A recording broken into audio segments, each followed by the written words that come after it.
हाय, सो आज हम स्टार्ट करने वाले हैं इंट्रोडक्शन टू पीडीए। पीडीए क्या है? Push down automata, right. ये क्या है? It's nothing but a finite automata with a stack.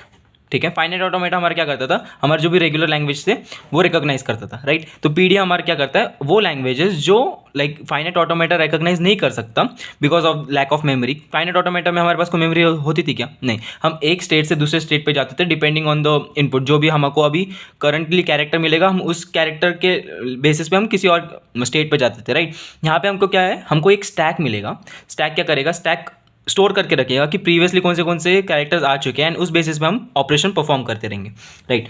So inclusion of stack provides memory. Memory ये कहाँ पे कैसे एग्जांपल में काम आती है? जैसे हमने पंपिंग लैमा किया था, उसमें a to the power n b to the power n हमको पता चला था कि ये जो लैंग्वेज है ये एक्सेप्ट नहीं कर सकते हम फाइनाइट ऑटोमेटा यूज़ करके, राइट। क्यों नहीं कर सकते? क्योंकि number of a's number of b's के इक्वल होने चाहिए इस केस में, इस लैंग्वेज के लिए।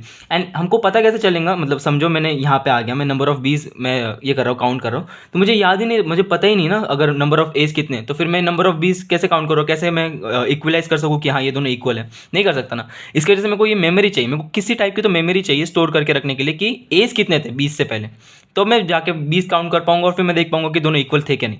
इसकी वजह से हमने क्या यूज़ किया यहाँ पे? स्टैक। स्टैक क्या कैसे वर्क करेगा? हमारे मेमोरी जैसा, मेमोरी स्टोरेज वगैरह वैसे वर्क करेगा यहाँ पे।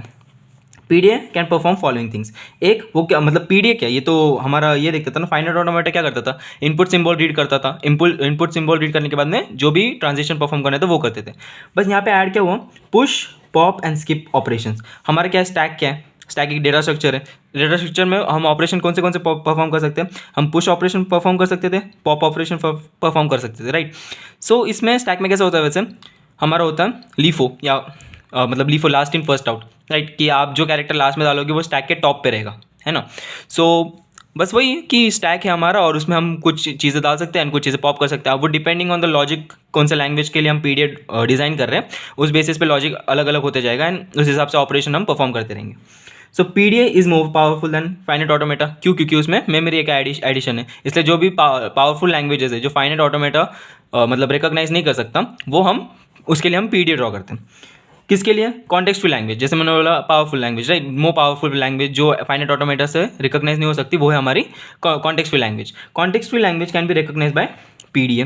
For every contextful language there exist a push down automata. ठीक है, हर एक कॉन्टेक्स्टफुल लैंग्वेज के लिए पुश डाउन ऑटोमेटा एग्जिस्ट करता है।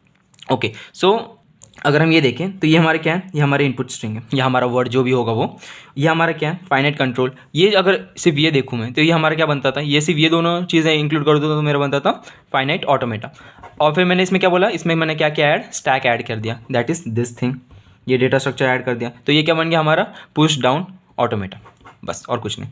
सो हम character bye character input symbol ये करते हैं, मतलब रीड करते हैं एंड फिर उसके हिसाब से हम स्टैक के ऊपर ऑपरेशन परफॉर्म करते हैं। या तो हम पुश कर सकते हैं, या तो पॉप कर सकते हैं, या तो स्किप कर सकते हैं। So pop operation means remove top symbol from the stack, LIFO last in first out. तो इसका मतलब ये है कि जो टॉप पे रहेगा वो जो लास्ट में गया था कैरेक्टर वो होगा, राइट। पॉप ऑपरेशन परफॉर्म कर सकते हैं टॉप सिंबल के ऊपर। Push operation it inserts a symbol into the top of the stack. No operation it does nothing on the stack. ठीक है, basic push pop and no operation. उसके बाद में क्या है? अब पुश डाउन ऑटोमेटा क्या है, मतलब उसका डेफिनेशन क्या है? ये उसका फॉर्मल डेफिनेशन है। कितना है? 7 टपल्स। एक क्या है? क्यू सबमिशन, या हमारा अपर केस गैमा है, डेल्टा, या फिर हाँ ट्रांजिशन के लिए होता है ना ये। क्यू नॉट मेरा क्या होगा? इनिशियल स्टेट, जेड नॉट हमारा इनिशियल सिंबल, और ये होगा हमारा फाइनल स्टेट। सो देख लेते हैं। क्यू हमारा कैपिटल क्यू क्या है? Set of states. सिग्मा क्या हमारे? Input alphabets. देखो अगर मैं एक ले लूँ language a to the power n b to the power n, ठीक है, इसके लिए मेरे को क्या बनाना पड़ेगा? Push down automata. क्यों? क्योंकि ये इसके लिए मैं फाइनाइट ऑटोमेटा नहीं बना सकता, क्योंकि नंबर ऑफ एज मेरे को पता होने चाहिए नंबर ऑफ बीज काउंट करने से पहले, ठीक है। तो ये इसके लिए मैं पुश डाउन ऑटोमेटा बना सकता हूँ। इसके लिए मेरे क्या होंगे? सेट ऑफ स्टेट्स होंगे, ठीक है। कितने स्टेट्स होंगे पीडीए में वो मेरे को काउंट करके रखना पड़ेगा, वो आएंगे मेरे क्यू में। इसमें मेरे इनपुट अल्फ़ाबेट्स क्या क्या है? a and b। तो सिग्मा क्या हो गया मेरे इस केस में? a एंड b, बराबर। उसके बाद मेरे पास क्या है? ये टॉप मतलब upper case gamma, stack symbols क्या क्या होंगे? स्टैक सिंबल इनिशियली स्टैक में क्या होगा? Z0 होगा, Z0 and initial stack symbol, ठीक है। एक मतलब स्टैक में हमको अगर स्टैक खाली हो गया, ठीक है, और उसके बाद में पॉप ऑपरेशन कर रहा हूँ, इसका मतलब क्या होगा? वो अंडरफ्लो हो गया ना। वो अंडरफ्लो रोकने के लिए हमारे को स्टैक के अंदर पहले से ही कुछ ना कुछ सिंबल डाल के रखना पड़ेगा, और वो हम इस केस में एक इनिशियल स्टैक सिंबल Z0 की तरह रखते हैं। सपोज मैं बनाया स्टैक, ठीक है, इसमें Z0 है ही नहीं, और मैं समझो मेरी स्ट्रिंग ये है A B मैं ए और ए लॉजिक क्या है? ए रेस्टोरेंट बी रेस्टोरेंट का पहले वो देख लेते, फिर ये वाला देखेंगे। मेरे को पहले ए देने पड़ेंगे और फिर बी। तो मैं क्या करूँगा? जितने नंबर ऑफ एज रहेंगे मैं वो स्टैक के अंदर पुश करूँगा, जितने नंबर ऑफ बीज रहेंगे वो स्टैक के अंदर पॉप करते रहूँगा। तो सपोज मैं ये वाली स्ट्रिंग लूँ, राइट, और मैं अंदर Z0 था मेरा, मैंने क्या बोला? फिर मैं डाल रहा हूँ ए मेरा यहाँ से मैं कैरेक्टर रीड करना चलूँगा ना। यहाँ से पहले मैं ये रीड करूँगा, फिर ये रीड करूँगा, फिर ये रीड करूँगा, डिपेंडिंग ऑन मतलब मैं क्या लॉजिक लिखा हूँ वो ऑपरेशन परफॉर्म होगा। तो मैंने क्या बोला? मेरे को सारे एज पहले पुश करने स्टैक के अंदर, मैंने पुश कर दिए। उसके बाद में क्या होगा? मेरे को जो भी मतलब अगर मैं बी रीड कर रहा हूँ तो मेरे को उसके इक्विवेलेंट एक ए पॉप करना है। तो ठीक है, मैंने यहाँ पे जेड ए लिखा, मैंने ये बी रीड किया, उसके बाद में क्या वो बी चला गया। फिर ये रीड करूँगा तो ये ए चला जाएगा, फिर ये बी रीड करूँगा तो ये ए चला जाएगा। फिर अगर मैं देखूँ तो यहाँ पे ये जो मेरा ये खत्म हो जाएगा ना, तो यहाँ पे मैं रीड करूँगा एप्सिलॉन। एप्सिलॉन मतलब नल, मतलब मेरी जो स्ट्रिंग थी ना वो खत्म हो गई। तो अगर मैं एप्सिलॉन रीड कर रहा हूँ एंड स्टैक के टॉप पे Z0 है, इसका मतलब क्या है? इसका मतलब ये कि जितने नंबर ऑफ एज थे, मतलब जितने मैंने पुश किए वो सब मैं पॉप भी कर पाया। क्यों? क्योंकि ए और बी के अकरेंस से सेम थे। इसकी वजह से हम क्या बोलेंगे कि अगर एप्सिलॉन आया एंड स्टैक के टॉप पे Z0 है तो हाँ, ये स्ट्रिंग जो है ये एक्सेप्ट होगी, ये लैंग्वेज का पार्ट है, एंड पीडीआई ये जो भी मतलब स्ट्रिंग है, ये जो भी वर्ड है ये एक्सेप्ट करेगा, ठीक है। लेकिन अभी Z0 कहाँ से आ गया कि अगर ए रहा और ट्रिपल बी रहा, तो मैंने क्या बोला था कि ए पुश करूंगा मैं और उसके इक्विवेलेंट बी भी पॉप करूंगा। तो बी है, बी के टॉप पे क्या है? बी के टॉप पे कुछ मतलब ए है ना, तो मैं पॉप करूंगा, फिर ये पॉप करूंगा, फिर इस बी के लिए क्या? मुझे पता कैसे चलेगा कि स्टैक मतलब लाइक स्टार्टिंग पोजीशन में कैसे पहुंच गया? सो ये चीज़ अंडरफ्लो रोकने के लिए हम क्या करते हैं? Z0 करके एक सिंबल यूज़ करते हैं, ठीक है।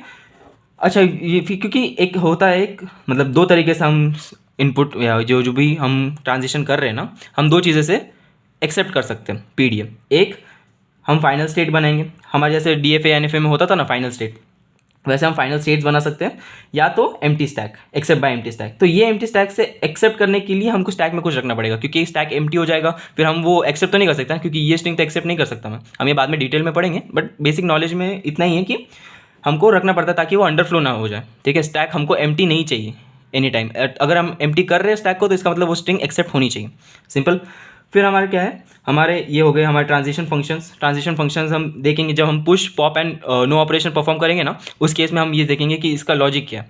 फिर हमारे पास क्या है? इनिशियल सिंबल, जो ऑब्वियसली Q0 क्या कहाँ पे बिलोंग करेगा? सेट ऑफ स्टेट्स के, क्योंकि सेट ऑफ स्टेट्स में सारे स्टेट्स होंगे, जैसे Q0 हो गया, Q1 हो गया, Q2 कितने भी हो सकते हैं स्टेट्स। सो Q0 ऑब्वियसली बिलोंग करेगा Q पे।